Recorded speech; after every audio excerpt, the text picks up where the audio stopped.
കൊല്ലത്ത് മദ്യലഹരിയിലുണ്ടായ തർക്കത്തെ തുടർന്ന് ഒരാൾക്ക് കുത്തേറ്റു. മതിനൂർ മുക്ക് സ്വദേശി ബിജുവിനാണ് കുത്തേറ്റത്. ചിറക്കരക്കോണം സ്വദേശി എബിൻ ജോസ് കസ്റ്റഡിയിൽ. ഷമീർ അബ്ദുൾ കൊല്ലത്ത് നിന്ന് വിവരങ്ങളുമായി ചേരുന്നു. ഷമീർ, എപ്പോഴാണ് ഇപ്പോൾ സംഭവം? അല്പസമയം മുമ്പാണ് ബിനിൽ ഈ സംഭവം ഉണ്ടാകുന്നത്.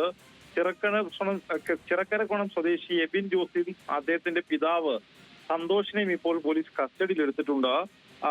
ചിറക്കരക്കോണം സ്വദേശിയായ ബിജുവിന്റെ വീട്ടിൽ, ആശാൻ ബിജു എന്നറിയപ്പെടുന്ന ബിജുവിന്റെ വീട്ടിലിരുന്ന് 3 പേർ മദ്യപിക്കുകയായിരുന്നു.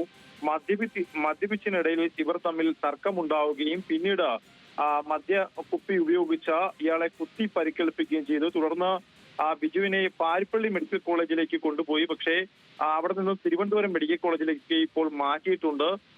മദ്യപാനത്തിനിടയിലുള്ള തർക്കമാണ് ഇത്തരത്തിലൊരു അക്രമത്തിലേക്ക് കലാശിച്ചതെന്നാണ് കുണ്ട്ര പോലീസ് പറയുന്നത്. എന്തായാലും ഈ കുത്തിയ എബിൻ ജോസ് ഇപ്പോൾ നിലവിൽ കുണ്ട്ര പോലീസിന്റെ കസ്റ്റഡിയിലാണുള്ളത്.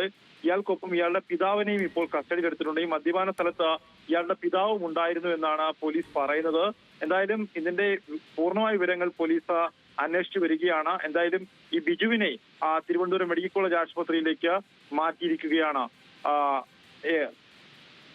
ഓക്കെ, ഷമീർ അബ്ദുള്ളാണ് വിവരങ്ങൾ നൽകിയത്. കൊല്ലത്ത് മദ്യലഹരിയിലുണ്ടായ തർക്കത്തെ തുടർന്ന് ഒരാൾക്ക് കുത്തേറ്റു.